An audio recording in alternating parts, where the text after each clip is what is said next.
కానీ వాళ్ళు చూపించిన దిశ వైపే నడుస్తాను తప్ప ఇంకో దిశ వైపు కాదు. నా లోపల ఎలాంటి స్వార్థం లేదు. దయచేసి నన్ను అర్థం చేసుకోండి.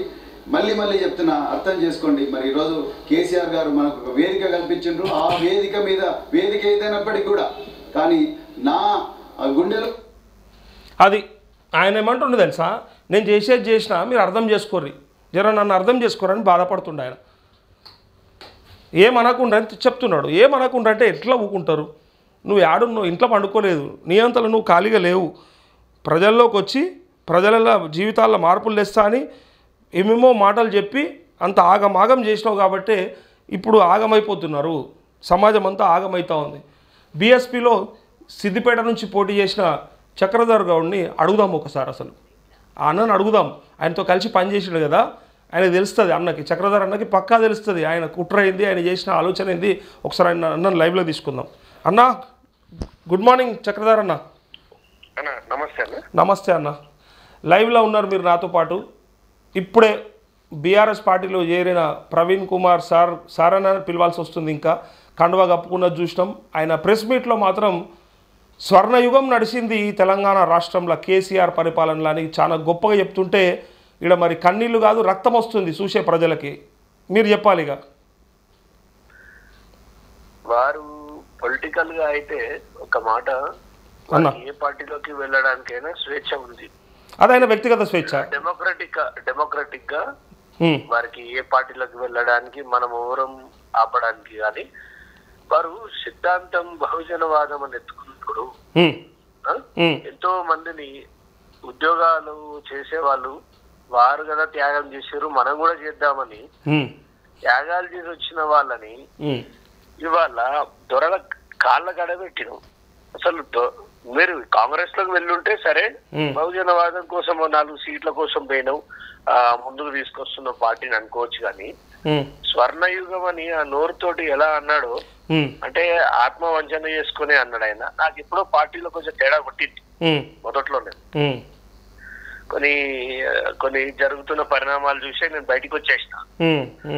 నేను బయటకు వచ్చిన రోజు బిఎస్పీలో ఎవడు పడితే వాడు ఏది పడితే అది వాగిండు. మరి వాళ్ళు ఏం వాగుతారు ఆయన మీదకి? నెట్టేట ముంచిండు ఆయన.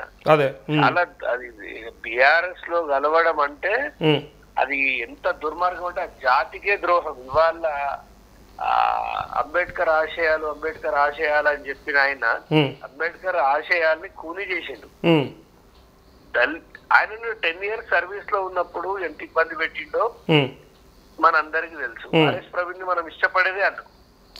ఒక ఉద్యోగాన్ని వదిలిపెట్టి జనం కోసం వచ్చిండని ఒక గొప్ప రెస్పెక్ట్ ఉంది ఆయనకి. అవును, ఇప్పటిదాకా అందుకే సార్ అని పిలుస్తున్నాం. ఇంకా సార్ అని పిలుస్తున్నాం. ఆ వాల్యూని వాళ్ళ పొడగొట్టుకున్నారు. బీఆర్ఎస్ లోకి వెళ్ళడం అంటే ఏంటండి, ఎంత దౌర్భాగ్యం. మీరు ఏం మాట్లాడిరు?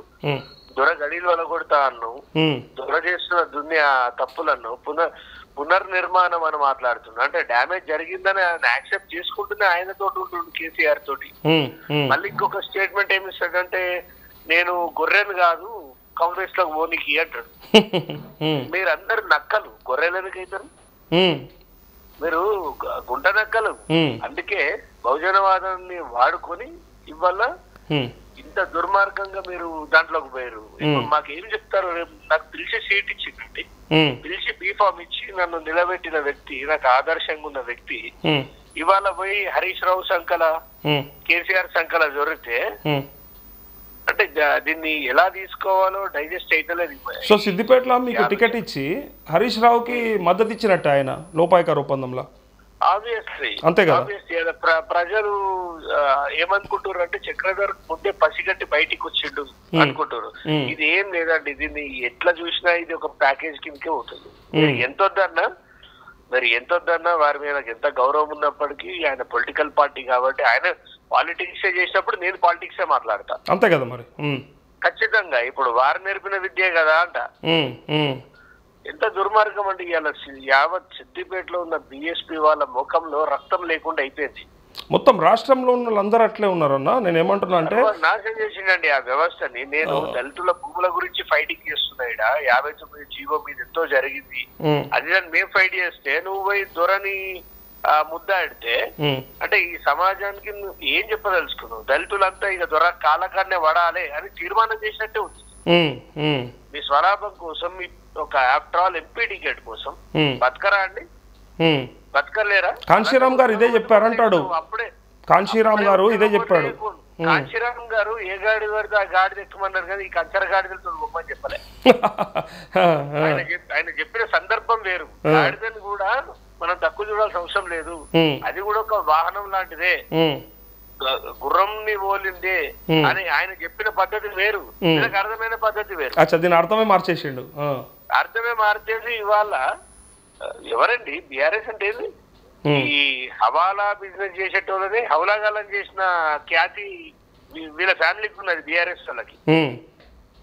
అట్లాంటి వాళ్ళతో కలిసి వాళ్ళు వ్యవస్థను సర్వనాశనం చేశారు. ఇవాళ కోలుకోలేదు దెబ్బ, ఇప్పుడు ఒక వ్యక్తిగతంగానే నేను కోలుకోలేదు దెబ్బ తీసిరున్నాను. సరే, ఇప్పుడు ఆయన రాజకీయంగా ఆయన వ్యక్తిగతంగా ఆయనకు నచ్చిన పార్టీలకు పోయే స్వేచ్ఛ ఆయనకు ఉన్నది, పోయిండు. కానీ ఇన్ని రోజులు ఆయన చెప్పిన మాటలు, ఈ దొరగడీలు బద్దలు కొడతాం, కాళేశ్వరం ఆయనకు ఏటీఎం లెక్క మారింది, ఎక్కడ దళితులని బహుజనులని బాగు చేసింది తెలంగాణ ప్రభుత్వం అని ఎన్నో కల్లబొల్లి కబుర్లు, అవన్నీ విన్నోళ్ళంతా ఇవాళ ఆ సమాజం అంతా అలా గొంతు కోసినట్టు అనిపిస్తలేదు? బాధ అనిపిస్తలేదు వాళ్ళకి? కోసేసిండండి లిటరల్లీ, మర్డరే జరిగింది అనాలి. ఇట్లాంటి వాళ్ళని నమ్ముకుంటా పోతే ఎప్పుడండి బాగుపడేది? అసలు ఎప్పుడన్నా అసలు లేదు. ఇంకా సిద్ధాంతాలు వాటిని వ్యక్తి నమ్మే పొజిషన్ అయితే లేదు.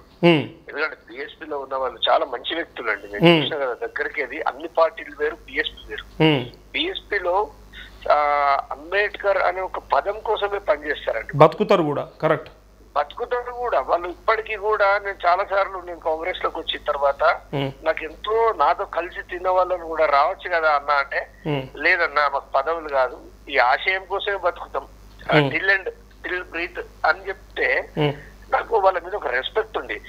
ఈయన వాళ్ళని వాళ్ళ తమ అవసరాలకు వాడుకున్నట్టే ఉంది అన్న.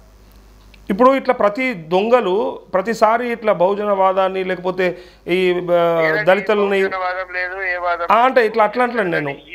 ఇట్లాంటి దొంగలంతా, ఇట్లాంటి దొంగలు అంటున్నాను నేను. ఎందుకు అంటున్నానంటే ఇట్లాంటి దొంగలంతా ఇట్లా బహుజనవాదాన్ని దళితుల్ని తీసుకపోయి నట్టేట ముంచుకుంటా పోతే ఇంకా వాళ్ళని బాగు చేసేది ఎవడు? ఎవరిని నమ్మమంటారు అసలు వాళ్ళను? బహుజనవాదం ఈయనతోడు గుట్టలే, ఈయనతోడు కావాలి. నెంబర్ 1 ఆయన వ్యక్తిగతంగా ఆయన ఒక పోలీస్ డిపార్ట్మెంట్ నుంచి వచ్చిన వాళ్ళకి వాళ్ళ మైండ్ సెట్ కూడా అంతే ప్రొఫెషనల్ గా ఉంటది. ఆ ప్రొఫెషనలిజమే ఇక్కడ పొలిటికల్ గా వాడింది, కానీ ఆయనకి పొలిటికల్ ఫ్యూచర్ ఉండదండి ఇక మీద. ఎందుకంటే ఇది ఇలా మాట్లాడడానికి నాకు కూడా ఇబ్బంది అనిపించినప్పటికీ ఆయన నన్ను ఒక్కరిని వ్యక్తిగతంగా గాయపరచలేదు, వ్యవస్థను గాయపరిచండి ఆయన. అదే కదా బాధంతా. యావత్ సమాజాన్ని మీలాగా ఒక గౌడ బిడ్డ కావచ్చు, ఆయన అంటే ఒక ఎస్సీలకి రిప్రజెంటేటివ్ కాదు, ఆయన బహుజనవాదానికి రిప్రజెంటేటివ్. కరెక్ట్. ఇవాళ మొన్న నేను బిఎస్పీలో నిలబడి విచ్చల విడిగా కొట్లాడినా అండి సిద్దిపేటలో. ఇవాళ గవర్నమెంట్ వచ్చి ఉంటుందని తప్పేసాడు ఇవాళ. మరి మీ పరిస్థితి ఏమైతుండే? ఎవరిని చూసి పోరాడినామంటే ఇట్లా బహుజనవాదం అనేది ఒకటి ఉంది అని మీ మాటలు వినే కదా మేము అంతా ముందుకు వచ్చినాం. చాలా దుర్మార్గం అండి ఇది. ఎంత దుర్మార్గం అంటే పొలిటికల్ లా ఇట్లాంటిది జరగొద్దు. ఇది ఏంటంటే ఇట్లాంటి దుర్మార్గం అయితే నేను ఎప్పుడు చూడలేదు. ఆయనకు కూడా ఇది ఆత్మహత్యలే కనిపిస్తలేదు? ఆయనకు కూడా ఇది ఆత్మహత్యలే కనిపిస్తలేదు? ఆయన చేసుకుంటే చేసుకొని అండి, మా అందరిని ఎందుకు దొరకపోవాలంటాను. ఆశయాన్ని ఎందుకు చంపాలి? సరే నీకు నీ వల్ల కానప్పుడు దొరగడిల కూర్చొని బహుజనవాదాన్ని బతికిస్తా అంటాడు ఏంటండి, నాకు అర్థం కాదు. ఆయన అందరూ అదే కదా అడిగేది. ఆయన అసలు దళితుల్ని ఎంత దుర్మార్గంగా చూసే కేసీఆర్ కుటుంబం దగ్గరకు పోయి ఇంకొకటి తెలుసా, ఒక 6 నెలల లోపల కేసీఆర్ చూపించే బిహేవియర్ కింద మళ్ళా బయటకు వస్తాడు మీరు చూడండి. అంతేనా? బయటికి వచ్చినా ఈయన సైలెంట్ గానే కూర్చోవాలి తప్ప పొలిటికల్ పార్టీలు ఏవి నేను యాక్సెప్ట్ చెయ్యి. ఇంకెక్కడిది రాజకీయాల్లో హత్యలుండో ఆత్మహత్యలు అన్నట్టు అయిపోయింది ఇది కూడా. ఆత్మహత్యలు ఎంత అసలు ఎవ్వడు కూడా నిన్నటికేలి ఆ కండువా వేసుకున్నప్పటికేలి అసలు ఎవరిని నమ్మాలి పాలిటిక్స్ లా, ఎవరిని నమ్మొద్దు. ఇంకొకటి చెప్తాను చూడండి, బహుజనవాదం గురించి మాట్లాడేటప్పుడు ఇవాళ ఇంతమంది బహుజనవాదులంతా కలిసే ఇన్ని కోట్ల మంది కలిసే రేవంత్ రెడ్డిని ఎన్నుకున్నారు. ఆయన ఏం సీటు ఎత్తుకొని రాలే. అంటే స్కిల్డ్ పర్సన్ కి మాత్రమే మేము నాయకత్వాన్ని కోరుకుంటున్నాం, కులాల వారిగా కాదు అని చెప్పేసి జనం ఆల్రెడీ. ఈ పబ్బం గడుపుకోవడానికి జనాన్ని పిచ్చోన్ చేయడానికి బహుజనవాదం అని ఒక కాన్సెప్ట్ ని ప్రజల్లోకి తీసుకెళ్తారు, చాలా దుర్మార్గం అండి. ఓకే అన్న, చివరి ప్రశ్న ఇప్పుడు ఏంటంటే, సరే ఈయన 9.5 ఏళ్ల పాటు కేసీఆర్ దోసుకున్నది దాచుకున్నది, వాళ్ళు చేసిన అవినీతి అక్రమం, ఆ కుటుంబం చేసినటువంటి పరిపాలన, ఇవన్నిటి మీద విపరీతంగా విమర్శించిన ఆర్ఎస్ ప్రవీణ్ కనీసం నిన్న మొన్న అరెస్ట్ అయిన కవిత లిక్కర్ స్కామ్లో అక్రమ సారాదంద చేసి ఈడీ ఏమంటారు ఎన్ఫోర్స్మెంట్ డైరెక్టరేటు విచారణ చేపట్టి తన అరెస్ట్ చేసి తీసుకుపోయి సిబిఐకి అప్పచెప్తే, ఇవాళ ఆ వార్త చూసైనా ఈ అవినీతి కుటుంబం అని చెప్పి ఇవాళ బట్టబయలైనాక కూడా ఈ 2 రోజుల్లో చేరడం అనేది ఆయనకి ఎంతవరకు సబబు అనేది ప్రశ్న. అంటే డైరెక్ట్ నవ్విపోదురు కదా, నాకేం సిగ్గంటాడు అంతే అంతే. ఇక ఎవడేమనుకుంటే నాకేంద్రా భయ్, కేసీఆర్ కుందా సిగ్గు నాకుందా సిగ్గు అంటాడు. వాళ్ళకి వేరేవానికి ఎవ్వరికి ఏది ఉండదు. అట్లాంటి వాళ్ళని నమ్మి వెనకాల తిరిగిన వాళ్ళకు సిగ్గుండాలి. ఇప్పుడు సిగ్గుపడాల్సింది ఏంటంటే ఆయన వెనకాల నమ్మి తిరిగిన వాళ్ళు సిగ్గుపడాలి. మీకు ఒక్కటి చెప్తా అండి, ఇప్పుడు చక్రధర్ పార్టీ మారిందంటే అతను ఒక వ్యక్తి చిన్న స్థాయి ఏదో నడుస్తుంది. మీరు బహుజనవాదాన్ని రాష్ట్ర వ్యాప్తంగా ఎత్తుకొని పెద్ద పెద్ద మాటలు చెప్పి మీరు బీఆర్ఎస్ లోకి పోయి కండవ కప్పుకోవాలంటే ఎంత గట్స్ కావాలండి. అట్లీస్ట్ ఎప్పుడన్నా సోల్ అనేది ఒకటి ఉంటది, దాన్ని ఆల్రెడీ హత్య చేసేసింది ఆయన, చంపిపోయిందండి. ఇవాళ మన బహుజనులు ఎస్సీలు ముఖ్యంగా వాళ్ళకి ఏం చేయాలో అర్థమైతలేదండి. అసలు పిచ్చి వేసిపోతుంది. వాళ్ళు ఎక్కడ కలిసినా నవ్వుతురు, అన్న నువ్వు చేసిందే కరెక్ట్, నువ్వు ముందు బయటకు వచ్చేసావు, లేకపోతే నిన్ను కూడా హరీష్రావు కమెంట్ చూడండి. అట్లాంటి దుర్మార్గమైన చర్య అసలు ఆయనకి లైఫ్ లేదండి. అలాంటి వాళ్ళని నమ్మొద్దు. నన్ను అడుగు, రాత్రి ఆయన ఫోన్ నంబర్ కూడా తీసేసిన. అంతేనా? ఇక మీరు ఆలోచించండి, మనసు విరిగిపోయింది. ఇది అధినేత్రి మాయావతి గారిని కూడా మోసం చేసినట్టు అనిపిస్తలేదు? ఖచ్చితంగా వారు పొత్తు పెట్టుకోవడం అవసరం లేదు, ఎన్ని రోజులు గవర్నమెంట్ లోనే పోరాడుతున్నామా, మనం కొట్లాడదాం అని ఆనందని. కానీ అధికారమే ధ్యేయంగా పనిచేసింది ఈయన, అధికారమే ధ్యేయంగా. ఇంకొకటి ఆయన ఫీలింగ్ ఏంటంటే వాస్తవానికి ఆ ఓట్లు ఆయనకే పడ్డాయి, బీఎస్పీకి వాళ్ళే, అది ఆయనకే పడ్డాయి. కానీ ఇంకా కొద్ది రోజు ఓపిక ఉండాల్సింది. ఇవాళ అధికారం పట్టుకొని ఎంపీ సీట్ పట్టుకొని పోయి నువ్వు ఒక్కరిమే బహుజనవాదం వినిపిస్తే అవతల 400 మంది పిచ్చోళ్ళ ఎక్స్పర్ట్లు లేరా అండి? ఈ దేశంలో రాజకీయానికి కొరత ఏముంది, మేధావులకు కొరత ఏముంది? ఇప్పుడు నువ్వు వచ్చి మమ్మల్ని నేలనికి ఓపిక ఉండాలి కదా, అది ఓపిక ఉంటేనే వాడు నిజమైన నాయకుడు అవుతాడు. నేను నిన్న కూడా మా అనాలిసిస్లో అదే పక్క రాష్ట్రంలో పవన్ కళ్యాణ్ గురించి మాట్లాడుతూ చూసి నేర్చుకోమని అన్న, నేను కూడా అదే అనిపించింది. ఏంటంటే ఆయన ఒక సినిమా యాక్టర్ అయినప్పటికీ ఎంత క్రేజ్ ఉన్న నాయకుడు ఆయన. 10 సంవత్సరాల నుంచి ఆదర్శప్రాయంగా నిలబడుతుండు. 2 చోట్ల ఓడగొట్టినా కూడా ఏం తక్కువ మీరు ఇప్పండి. ఈయనకంటే అన్ని విధాలుగా అన్ని ఎక్కువనే ఉన్నాయి. అందుకే అంటున్నా, ఆయన అయినా ఓపిక పట్టిండు, వీళ్ళకి లేదండి ఓపిక. ఎందుకంటే సరే మీరు ప్రయోజనాలు, ప్రజా ప్రయోజనాలు కానీ జాతి ప్రయోజనాల కోసం పోయిర్రు అంటే మేము కూడా సరే అంటాం, కాదనం. కానీ ఎవరి దగ్గర పోయినాం? ఒక వెలమ, ఒక దొర, ఇంతమంది 1200 మంది బిడ్డల సావులకు కారణమైన పార్టీకి లక్షల కోట్ల రూపాయల కాళేశ్వరం జరిగిన ఫ్రాడ్ జరిగిందని నీకు తెలిసి పోయినావు అంటే మీరు అందరు ఒకటే. అసలు నేను తయారు చేసింది, నేను తీసుకొచ్చింది కేసీఆర్. అంతే, అలా అదంతా అనుకునే చేసారు, ఇదంతా ప్రజల్ని మోసం చేశారనే చెప్పొచ్చు. ఇవాళ అమాయకులు ఎవరంటే మీ లెక్క టీవీ ఛానల్ ఆయన నెట్టుకొని సార్ అని నెట్టు మీద పెట్టుకున్న వాళ్ళు, మా లెక్క పోరాడే గొంతుకలు అన్ని పోయి మా కుతికే తీసారు చేత పెట్టి నమ్ముతాం కదన్న. మా కోసం మాట్లాడుతుండు, మా కోసం కొట్లాడుతుండు అన్నప్పుడు నమ్ముతాం కదా, ఇట్లా గొంతు పోస్తారు అనుకోరు కదా. ఇవాళ మేమందరం అదృష్టవంతులు. ఆయనకంటే ముందే వారిని పసిగట్టి ఆ మూమెంట్, ఎందుకంటే ఆ ఫైట్ చేసే తత్వంలో కూడా ఒక పసలేదు. కేసీఆర్ మీద ఈ ఓట్లు చీల్చడానికి ప్రయత్నించారు, కానీ రేవంత్ రెడ్డి గారు ముందే ఊహించడం, గట్టెక్కడం, ప్రజలు కూడా ఊహించారు. ఇదంతా కాని ముచ్చట, బహుజనవాదం అనేది ఇట్లా పోరాడితే కాదు అనేది ప్రజలు గమనించేసి, అందుకే వ్యక్తిని చూసే ఓటేశారు. బహుజనవాదమే నిజంగా అయితే మనమే ఎక్కువ పర్సెంటేజ్ ఉన్నామండి, మరి మనకి ఎందుకు రాలే ఓట్లను అడుగుతున్నాయి. ఒక్క గౌడ బిడ్డ పుట్నం ప్రభాకర్ తప్ప ఏ గౌడని గెలిచిందా అండి? ఎందుకు గెలవలేదు? ఇవాళ అభివృద్ధి చేసేటోడు కావాలి, కులాలు మతాలు కాదు, అభివృద్ధి చేసేటోడు కావాలి. ఇప్పటికైనా బహుజన వాళ్ళందరూ కళ్ళు తెరుచుకోవాలి.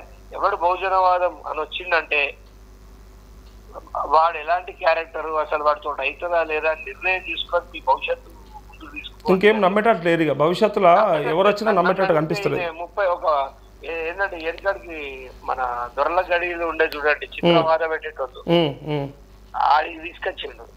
ఇంత ద్రోహి అయితే సమాజంలో ఎవ్వడు ఉన్నాడు. ఆయనకు అసలు వారి మీద ఇట్లా మాట్లాడాల్సిన రోజు వస్తుందని కళ్ళ కూడా అనుకోలేదు. వారంటే నాకు చాలా అమితమైన గౌరవం ఆయన అంటే. అట్లాంటి వ్యక్తి ఫోన్ నంబరే డిలీట్ చేసిన అంటే నా మనసు ఎంత గాయపడి ఉంటా చెప్పండి. ఓకే ఓకే అన్న, థ్యాంక్ యూ. ఇది చక్రధర్ అన్న చెప్తుంది. ఏమంటున్నాడు విన్నారు కదా, ఫోన్ నెంబర్ కూడా డిలీట్ చేసిన, నాకు ఆయన మీద ఉన్న గౌరవం కూడా పోయింది అంటే అందరు పడే బాధ గదే.